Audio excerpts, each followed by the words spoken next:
listening to PetLifeRadio.com. The O Behave Show is sponsored by Beneful Brand Dog Food. Play. It's good for you. It's O Behave with Arden Moore, the show that teaches you how to have harmony in the household with your pets. Join Arden as she travels coast to coast to help millions better understand why cats and dogs do what they do. Get the latest scoop on famous faces, their perfectly pampered pets, and who's walking who in Rin Tin Tinseltown. From famous pet experts and best-selling authors to television and movie stars, you'll get the latest buzz from wagging tongues and tails. Garner great pet tips and have a doggone fur-flying fun time. So get ready for the pause and applause as we unleash your O Behave host, America's pet edutainer, Arden Moore. Welcome to the O Behave Show on Pet Life Radio. I'm your host, Arden Moore. You know what? It's also time to welcome the dog days of summer. Our special guest knows how to make the summer, heck, the fall, the winter, even the spring, never ho-hum and always delightful for you and your dog. I want all of us to give big pause and applause to the founder of Camp Unleashed, the canine coolest camp on the planet. I'm talking about the one and only Annie Brody. Welcome to the show, Annie. Oh, thank you so much, Arden. All right, we're going to be looking for some great activities to do with our dog. And Annie is the top dog expert. She knows how to make summers sensational and safe for your canine pal. And she's going to explain exactly what she does after we pay for the show by taking a commercial break. So, hey, guys, everybody, sit and stay. We're going to be right back. Time for a pause. 4 furry ones, actually. Sit and stay. O Behave will be right back. Hi, I'm Dana Humphrey, the founder of Whitegate PR. We have been specializing in PR and marketing in the pet industry for over 10 years. If you have a pet product or service you would like to promote, give us a call. We can help create awareness for your brand on TV, radio, magazines, newspapers, and blogs. Feel free to reach me directly at 619-414-9307 or learn more on our website at whitegatepr.com or follow us on Facebook.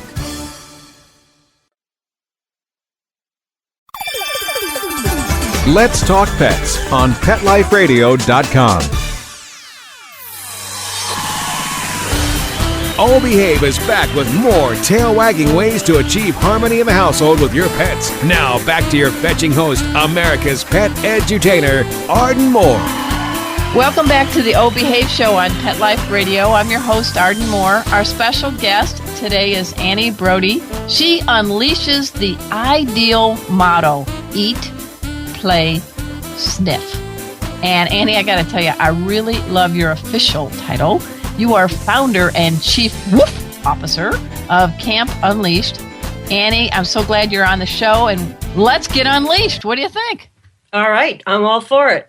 You know, that's an interesting philosophy. When I was sniffing around your site, campunleashed.com, I happened to see a little clip by some little-known chef named Rachel Ray. You know, what the heck? She's been on my show. She's pretty cool. I love her. But I think she nailed it. And maybe you can help our listeners out a little bit. You know, we talk about leashing our dogs and taking them on walks. Dogs must be on leash at all times. But she brought up something interesting for us two-leggers. You know, in many aspects and respects, we're leashed to our jobs, to our smartphones. So explain a little bit about freedom for both people and our dogs. Well, you know, I think a lot of our love for dogs is actually hidden admiration for how they live. And it's almost like we'd like to be like them. And one of the things that they are really good at is being in the moment, being playful, and having the joy of being in nature. And to me, you know, our human world, we live, as you said, in this very hectic environment, information coming and going and sitting most of the day. And, you know, it's a reminder to us when we're with our dogs, especially when they're off leash, that life lives in the moment and we should enjoy every single minute of it. And, you know, you're a gal that, you know, you got a pretty lofty degree from Cornell in agriculture and life sciences. And now your resume says Chief Woof Officer. Well, your parents must be so proud. That's so sweet. The woof is actually to remind me not to get too serious. Okay. They wanted to give me the title CEO, but I said, you know what? That just doesn't work for a dog camp. I want to remember to keep this fun for the dogs. My whole thing, Arden, is I, like you, love dogs. I've always felt a connection to them in an empathetic way where I sort of got into their headsets and thought, looking at the world from their point of view, what's it like to have to be dragged around on a leash all the time and not to be able to pee where you want to and, or when you want to. Or when you want to, exactly. And, I grew up in the city, so what I saw was mostly dogs on leashes, little dogs, walking on sidewalks, and sometimes their people weren't even watching that the dog needed to stop. And I just always felt bad for them. So that's really what happened and was my inspiration for Camp Unleashed, is I wanted to give dogs more freedom. And I really believe that we need to do that for them. We love them so much, but we've kind of taken the nature out of the dog and we need to put it back in. Well, you could be a CEO, canine extraordinaire. Oh, thank you. But I kind of like the chief Woof Officer, and I think you've touched on stuff. So let's get right to it. What the heck is Camp Unleashed? Well, we call ourselves a dog camp, but in fact, we're offering retreats for people with their dogs in nature, off leash. And the point being to kind of give people a chance to see what their dogs are like in their natural environment, and for the dogs to have that return to their primal state of being able to sniff everywhere, enjoy all of the smells of nature, hang out with other dogs, swim in the water when they get hot, when they want to, and just have a vacation really from the human world. Because one of my mottos is dogs deserve vacations too. They live in our world most of the time by our rules. It's not that world that they were intended to live in by nature. We owe them a chance to get something like this. And it doesn't have to be at Camp Unleashed. It can also be hiking off leash in the summer, or taking your dog to swim, or doing canoeing, or any number of activities where your dog has a chance to really enjoy the senses that he or she is so gifted with. You nailed it. You had me at woof. Really, seriously, you had me at woof.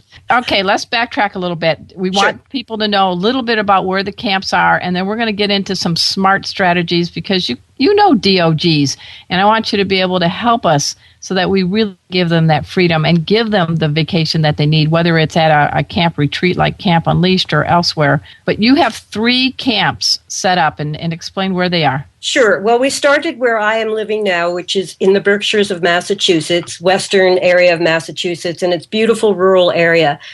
And every camp we select is based from the dog's point of view. So we want mountains and lakes. We want the places where dogs really enjoy it. So we usually find a children's camp, and we have the YMCA camp at Beckett in Massachusetts. We also have a camp in Asheville, North Carolina now, and in Sequoia Lake, California. And they're all at children's camps. They're all pretty much the same. We have a very carefully created program to acclimate the dogs to their new environment, to their freedom, and to being off leash with other dogs.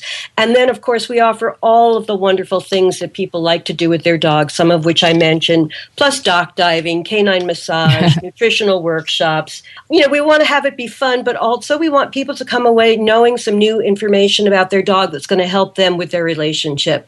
I'm all about quality of life relationship for you and your dog. Well, it shows. It really does.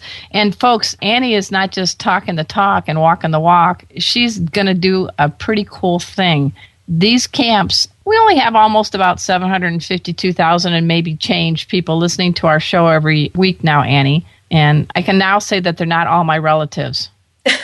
So that's kind of cool. But we really want to get the word out. You're doing something very kind and generous, and I want you to explain what is the deal that you're going to give away for people. Sure. Just to backtrack a little bit, our camps are 4 days long, 3 overnights. You stay in a rustic cabin with your dog, of course, and you usually have your choice of a single or a double if you're coming with someone. And everything is included in the fee, all your meals, all the activities, and your lodging. Of course, we don't feed the dogs, but we do have good treats for them, holistic good treats. Anyway, What we're offering for your listeners is, I guess it's the first person to email you. You'll explain that part. But we're offering 25% off discount on a September camp of your choice, either in the Berkshires, in Asheville, North Carolina, or in Sequoia Lake, California. All three of them are in September, and the dates are on our website. And I hope that a lucky person gets to come to camp. All right, well, let's make it the 15th person maybe to do the code word Camp Unleashed and sends it to Arden at fourleggedlife.com. We'll be talking about this also in the next Pet Life Radio e-newsletter and the Arden More Knows Pets e-newsletter. But I really appreciate your generosity, and we'll definitely let you know who the lucky winner is. Terrific. Thank you. All right, so let's talk dog. And I think I saw on your site, campunleashed.com, that in the beginning, there's certain little rules and rituals that you've learned that really make the camp experience great for both the dog and their person. And one of them is you all start on leash, but then you give that command to let go the leashes. Let's talk about some of the trepidation people might have about letting go and having to trust their pet. Yes, that is one of the sweetest moments at camp, actually, because there are always a few people, who because of where they live just have never had that opportunity to safely let their dog off leash. And they are fearful. And I understand that. I had the same thing with my first dog, who was a golden retriever in New York City. But here we have a safe environment, and we have, a lot of staff who are well familiar with this. And one of the things that I tell people is if you stay mentally connected to your dog energetically, your dog's not going anyplace. I mean, the one exception I'll say is sighthounds, greyhounds and sometimes beagles, dogs that are like really into prey. They might take off for a little bit, but they always come back. Their noses tell them exactly where you are. They tell them exactly where your cabin is and where your car is. They're not going to get lost. But we basically do it in a big circle, and we've been breaking it into smaller groups so that the dogs have less stimulus to deal with at first. And we usually take a little walk around the campus so that they can sort of see the whole territory and satisfy their curiosity. So as I was saying before, I really try and think of everything from the dog's point of view, and I want to make the unleashing for the dog something that he feels good about as well as the person. And then what we find is we always have a couple of, we call them virgin unleashed. Okay, of course. Now there's a new one. I've never heard that expressed before. We actually give one silly award to the Virgin Unleashed, a pair. But what we find is that people love the experience, and after camp they're able to do that in other places. And for me, that is the greatest gift that I'm giving dogs, is that they get to be off leash more time. And so being unleashed, you touched upon the fact that you stay mentally connected to your dog. I love that. And explain that a little bit. What are some strategies or advice you can give our listeners so that we replace maybe trepidation with trust? Sure. One of the things we do at camp that I think also helps is we do a mindfulness walk where we're in silence. Because people, when they're with a group of people and dogs, tend to talk and kind of forget their dogs are there. It's just such a human thing to do. But it's good to every now and then just take a walk and really be quiet and focus on watching and observing your dog closely. Almost putting yourself in his head and seeing what he's looking at and what he's sniffing and trying to determine what's going on with him. And the more you do that, the more you stay mentally connected with them. And I believe that they feel it. I don't have the science to explain it, but I see this time and time again, how the dog, once you're connected with them, stays with you. And if you forget and you start talking to your friends, he might wander off. So it's not anything very magical. It's just really thinking about your dog while you're walking and watching him, watching what he does and appreciating him. And then after a while, you have that experience. You don't need to do it, in silence. Another thing is never let the dog get too far away from you that you can't see where he's going, because you don't want to risk any incidents and you don't know who's coming up on the trail. So you need to kind of constantly practice recalling your dog. I always carry treats. I don't care that they're bribes. I like them. And when your dog comes back, and they often will without even the treat, always, comment on it. Say, good check-in, good check-in. And right. The dog will start to automatically do that. He'll sense when he's going too far out of your range, He'll come back to you, just touch, you can pet him. And I always say, go on now, so that he knows he can go forward. And he will. So the more you do this, the more comfortable you get with it. Obviously, if people are doing it outside of camp, you have to choose a safe area. You don't want any traffic around, obviously. And you have to build towards this. If you've not done it off-leash with your dog, then I recommend practicing in a fenced-in area with a long lead line, where your dog still is attached, but you're not tugging on him. You're just letting him, wander maybe 25 feet away from you, and calling him and rewarding and calling and rewarding. Dogs do what works for them. If they're going to get something out of it, they're going to learn to do it, and then they just learn it and they do it. You touched on a good point too, because I've seen it happen. Sometimes people don't realize they'll take their dog off lead and they'll say, "Come on, Chipper, come back here. Good girl." And they snap the leash on. Let's go home now. And I'm a dog thinking, really? What is the incentive for me to come back to you if you're going to put that leash back on me? So I like the fact that you do this treat, good check-in, get going, have some fun, and then come back. So they never know when the leash it's time, or you say game over or walk over, right? Yes. Okay. That's a very good point. Yeah, I generally, personally, will not say anything. I will just go and clip it on when I can and say, we're going home now. Yeah, don't apologize. Right, exactly. And don't make a big deal of it either. Generally the dogs have had enough exercise that they're fine about that. See, this is one of the things that I really believe, Arden, is that I say this because I've watched hundreds of dogs at Camp Unleashed. They have unlimited energy. We think that, the 2 walks a day is enough. But when you see your dog full out in a camp environment where they are running from morning to night, playing, packing in, swims, they'll take a nap at lunch, but they can go all day long. And I don't think we humans generally give them enough exercise. And so they're bored and they maybe act up and they're not as happy as they could be. And so this is another part, I believe, in being a good guardian to your dog, is making sure that your dog has the best quality of life you can give it. And giving it a chance to be outside and exercise is key to their well-being. Yeah, I think they're like furry Duracells with a tail, maybe, You keep on going.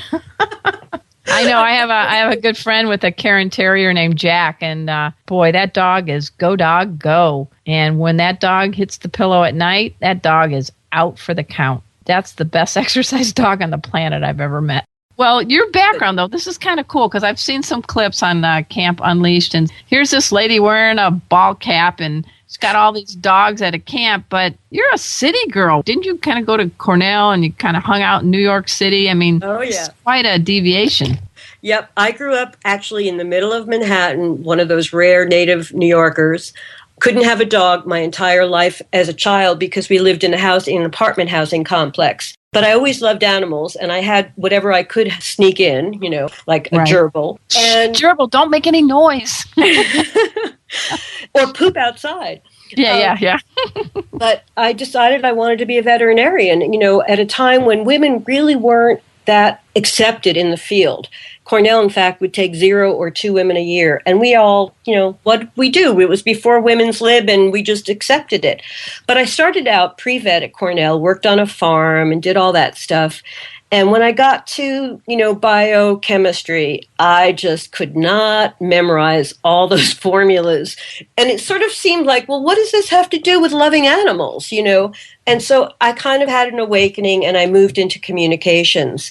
And then I had my career of doing all kinds of different things. I lived in Europe. I wrote a book on Italy. I was involved in environmental education. I've always followed my heart, but it wasn't until I actually got my first dog, Hero, in 1993, when I was living in New York again. I finally said to myself, you know what? I'm not going to let my whole life go by without having that experience that I've wanted ever since I was a kid of sleeping with a dog. Well, you know what? That's a great time that we can take a quick commercial break. We're going to learn out what life is like sleeping with a dog with the Chief Woof Officer of Camp Unleashed. We're speaking of Annie Brody right after we take this quick commercial break. So everybody sit and stay. We'll be right back. Time for a walk on the red carpet, of course. All Behave will be back in a flash right after these messages. Begging to hear more of your favorite show? Full episodes of all our shows are available on demand. Go to PetLifeRadio.com to fetch our entire lineup of Possum Pet podcasts. Also, dig us up in iHeartRadio and iTunes. Let's talk pets. Live and on demand, only from Pet Life Radio. Let's talk pets Let's talk pets on Pet Life Radio. Pet Life Radio. PetLifeRadio.com. Hi, this is Margaret Cho. I'm with Arden Moore on the O Behave Show on Pet Life Radio, so please listen. We're back from the lot. Just checked the paper and we had a record showing at the box. The letterbox, that is. Now back to O Behave. Here's Arden.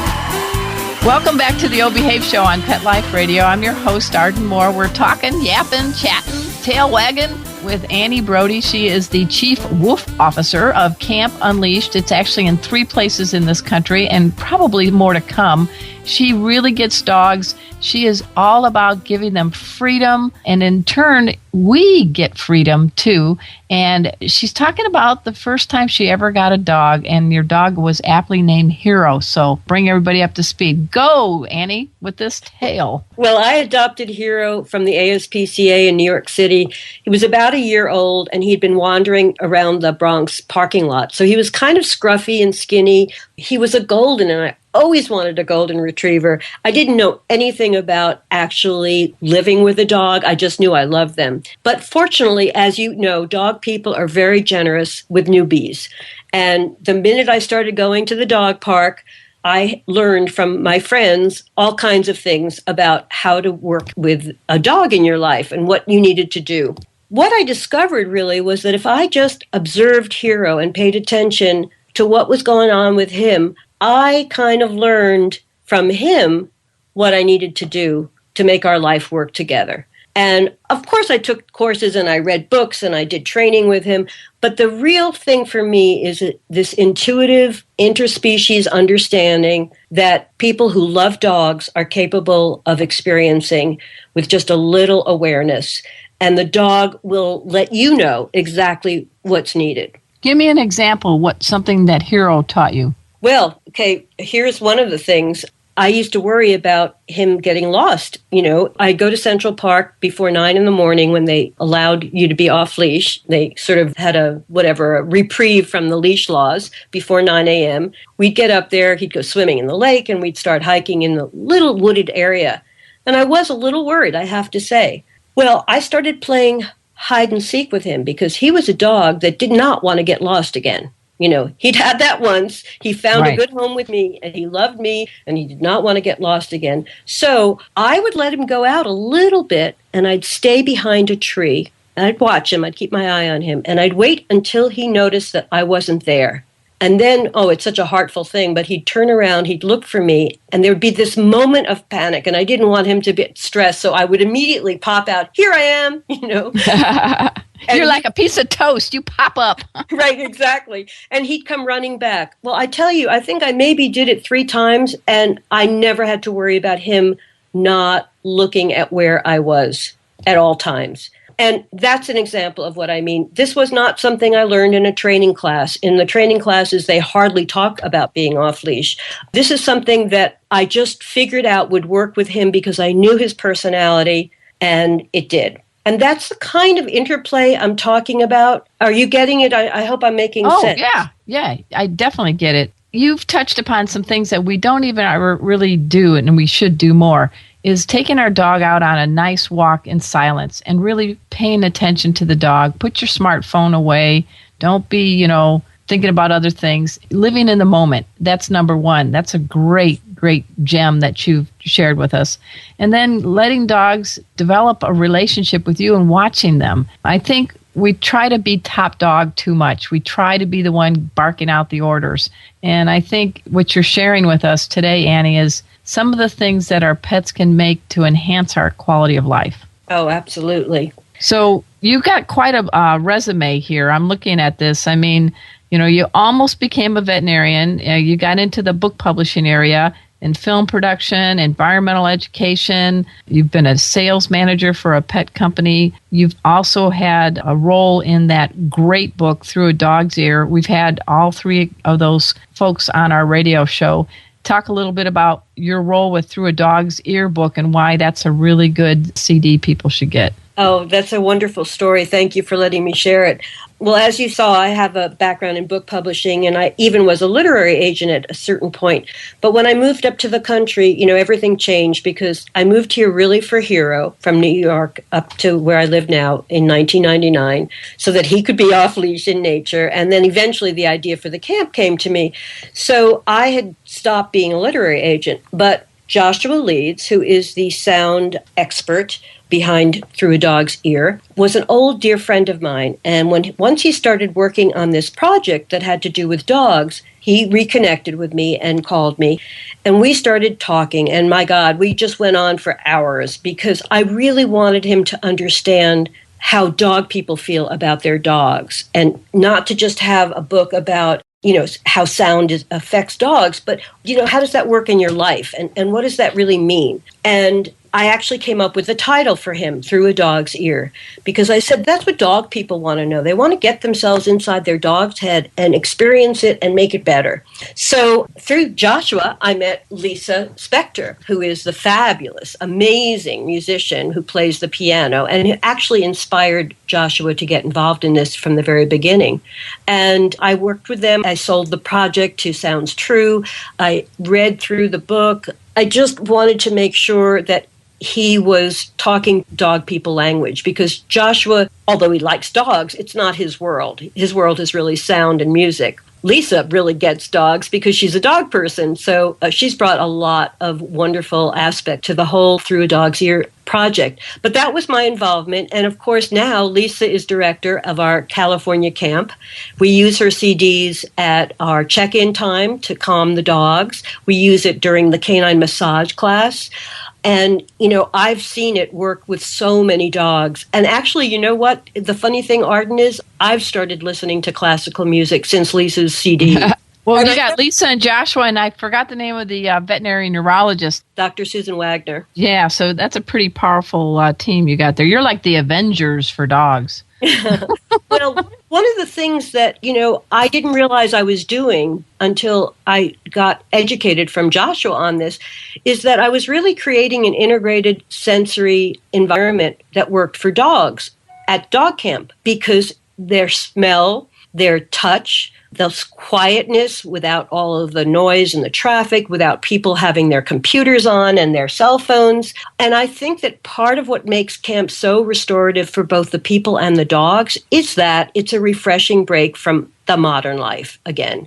So this whole idea of putting yourself in the dog's body is not about thinking or anthropomorphizing, or trying to think like human thoughts, but realizing that dogs don't have language, that they smell the world rather than see the world for the most part. It can change your whole relationship. And so all of these new awarenesses, both Through a Dog's Ear, Camp Unleashed, and many other things that are coming to the front now, I think are going to really help balance the human-dog relationship much more. And I look forward to that day. They deserve it. Well, I look forward to being able to have more of these camps popping up in the country. I want to tease people a little bit about what some of the activities that they can look forward to when they go to a Camp Unleashed. And I'm looking here, gentle yappy hour. You have canoeing. You've got, let me see, what's one? Oh, of course, you got to have s'mores, but I guess you have to be careful. No chocolate for the doggies. Yeah, exactly. Dock diving. Okay, what the heck is barks and crafts? Well, that's just simply, remember arts and crafts when you were a kid right. at camp or whatever? Well, we just make sure that we have a dog theme. So this year, we're really lucky. We have the author of a book called Crafts to Heal. She's a wellness coach, and she's a crafts person, and she does crafts with mindfulness. So she's going to lead a workshop on collaging with intention about your dog. So we're bringing dog photos and dog memorabilia, and anyone who wants to do this can make a little collage for their dog. And nice. In the process, they are actually, really expressing something deep from within. So that's what one of the examples of barks and crafts might be. And then you have a little award ceremony at the end. There's some dog, I guess, who was given the title of most philosophical about being a dog. How does a dog earn that title? Well, first off, instead of making titles and then finding dogs, we would find dogs and make titles for them. Mm-hmm. So this was a dog that stood out. He was a beautiful basset hound, and he just took his time about everything. There was nothing going to get this dog, riled up. But he had a great time. And so when we wanted to give him an award, we looked at him and we said, let's create an award most philosophical about being a dog. And now he became our model for future award giving, But that's often what we would do. And it's all done as sort of fun and honoring our dogs because we're so not into competition. Although we offer agility at camp and dock diving, and we've done flyball in some cases, we really want to offer experiences that are fun for you and your dog to do, that you don't need a lot of instruction for, and that you're doing because it's helping you build teamwork and partnership as opposed to something that your dog is going to compete at and win something. I know that there are people who compete for sports, and I think that's wonderful, and they're real athletes, but that's not what our camp is about. And so we do offer these things, but it's all done in the spirit of fun. For example, we have scent games. Tell us what's involved in scent game. Well, we've kind of taken a cue from all the search and rescue training, and how they do it is they set up little boxes and they put in good smelling things. And the dogs learn very quickly to find the goodie that's been hidden in the box. And so we just kind of play around with that idea, and you start to see the dog actually learning, and then you pair it with something else and he goes and finds it. In fact, I've got to tell you, this is my best story about this.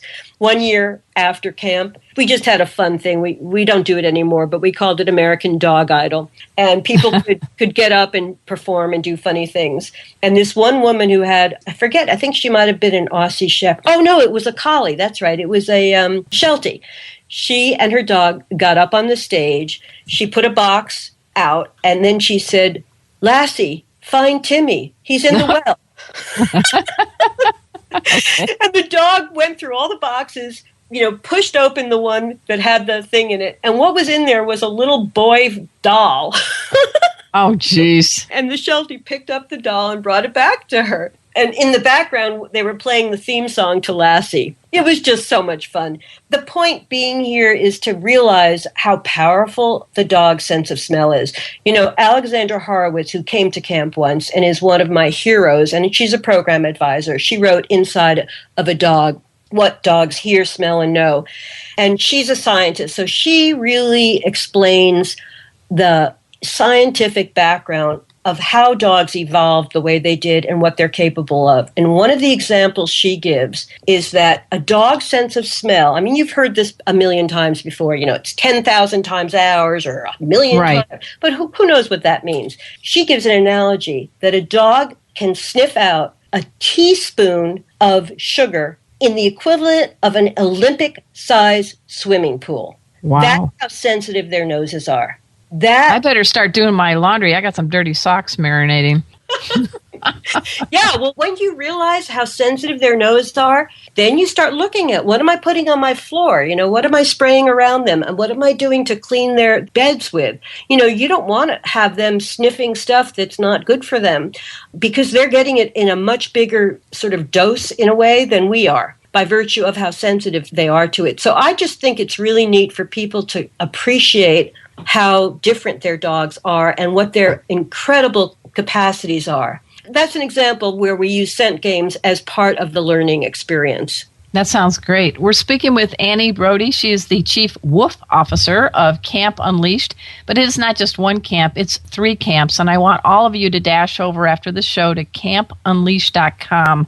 Now listen, folks, Annie is going to take 25% off one of these camps this fall if you are the lucky 15th person with the code words Camp Unleashed. Email me, your wonderful host, Arden Moore, at arden@fourleggedlife.com. We're going to put a little shout out in the next e-newsletter on Pet Life Radio and the Arden Moore Knows Pets e-newsletter more about this. But you got a chance to get 25% off and have a wonderful 4-day retreat with your favorite four-legger. I have 2 dogs, Chipper and Cleo. They both surf, Annie, and they're both 9 years old. And I'm just thinking, oh, man, I wish we could go this September. And unfortunately, we have some travel. But we want to get to one of your camps Unleashed sometime because we think we'd have a blast. You are invited anytime you want to come as my guest. I was hoping that you could come in September, but we'll have to. Well, I got to kind of check out my little schedule. But, there's a lot of things I think we share in common. We want to play it safe with our pets, and we also want to play with a purpose. And you seem to be doing that quite well. And what you're doing is unleashing a lot of great knowledge on how we can bring out the best in our dogs and ourselves. And that's quite a gift, Annie. Thank you, Arden. It's a joy. It's a real work of love from my heart for dogs. Well, it shows, and I know you got a couple of cool ones, Rocky and Mandy, and a cool cat named Wally. We want to give a little pause-up shout-out to them. They've been quite nice and quiet while we've been on the air. Yes, they have. All right. No yapping. See, they're listening and watching you in silence and getting you. They're knowing you. I think they're picking up on that I'm engaged and enjoying the conversation. The thing about their noses is that they smell the hormone changes. They smell the brain chemistry changes, and that's how they're so in tune with us. Well, I think you've nailed it. I am so delighted we've had Annie Brody on our show. She is the creator, founder of an awesome camp. It's a 4-day retreat. It's in 3 places in this country. Go to campunleashed.com. You will just be delighted and get ready to sign up. And you're the 15th one to email me, arden@fourleggedlife.com, and you're going to get 25% off of it the next camp this fall. Just got to do it before August 1st, ladies and gentlemen. So until next time, I want to take this opportunity to once again thank you, Annie, for being on the show, and I hope you share this broadcast with all your pet pals. We will. Thank you. And I want to thank my awesome possum radio producer, Mark Winter. He's a genius. He puts together this show and all the shows on Pet Life Radio together each and every week. Big paws up to him.